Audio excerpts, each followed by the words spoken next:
Opa, e aí, tudo bem? Eu sou Álvaro Santos, do curso de Licenciatura em Ciências Sociais pela Universidade Federal de Santa Maria. Estou no segundo semestre e matriculado em Sociologia 1 com a professora Janaína Xavier. Com isso, vou tentar explicar a linha de pensamento do idealismo hegeliano e como o materialismo histórico se desenvolveu sobre em até 5 minutos. Então, bora lá! Hegel nasceu em Berlim no dia 14 de novembro de 1831. Filósofo fascinado pelas obras de Spinoza, Kant e Rousseau, considerado por muitos que representou o ápice do idealismo alemão. Assim, influenciou autores como Marx e Engels, com o idealismo hegeliano. Iremos tratar deles mais adiante. Tá, mas do que se trata o idealismo hegeliano? Bem, Hegel afirma que a forma da sociedade pensar vai mudando ao decorrer do tempo, e esses pensamentos iriam produzir distintas realidades, assim caracterizando as civilizações ao longo da história. Digamos que esse pensamento se daria como uma atividade, sujeita ao tempo e de caráter transformador da história. Dessa forma, a cada tempo existiria uma certa forma de pensar, e que se consolida como um tipo de sociedade e iria caracterizar cada período. Hegel nomeou esse fenômeno de Zeitgeist, e a concretização desta forma de pensar como alienação. Ok, e como ele chegou nessa conclusão?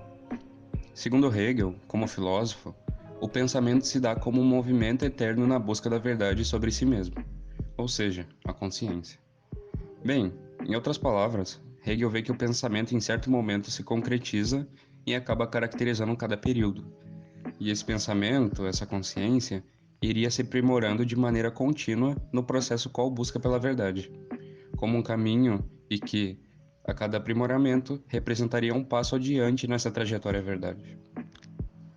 E como acontece essa mudança de pensamentos, esse aprimoramento da consciência?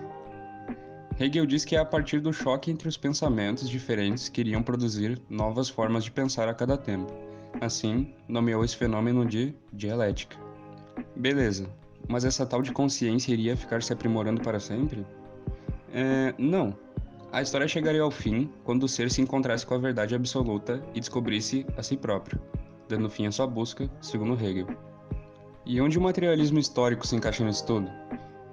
Marx e Engels, ao se depararem com o idealismo hegeliano, discordam em totalidade, pois, na concepção deles, não haveria como a realidade ser produzida por um choque de ideias, mas sim que a mudança da realidade concreta e social produziria as distintas formas de pensar e maneiras de pensar.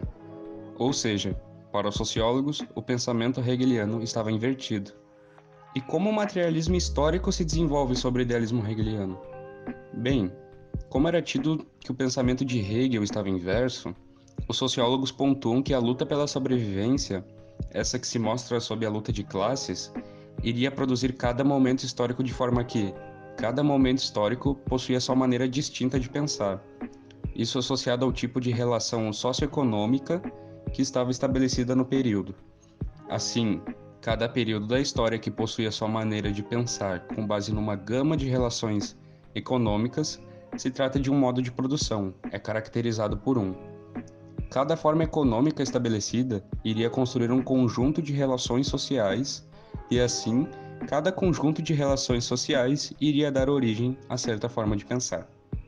Certo, essas formas de pensar vinham das relações sociais, as relações sociais vinham da economia estabelecida, a economia estabelecida vinha da luta pela sobrevivência.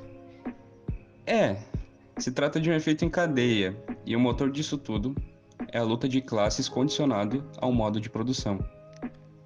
E como se dá as mudanças de pensamentos ou períodos históricos? Então, é um movimento constante da luta de classes que leva à mudança.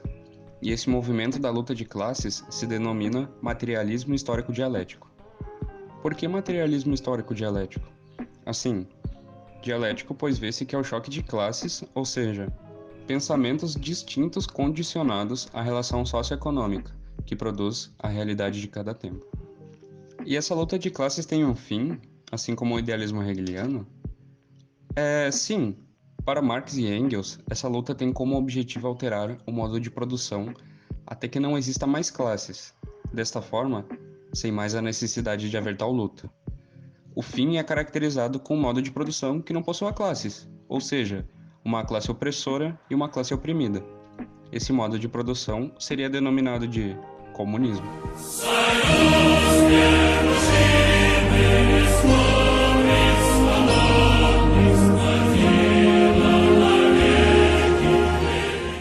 Espero que tenham entendido e gostado.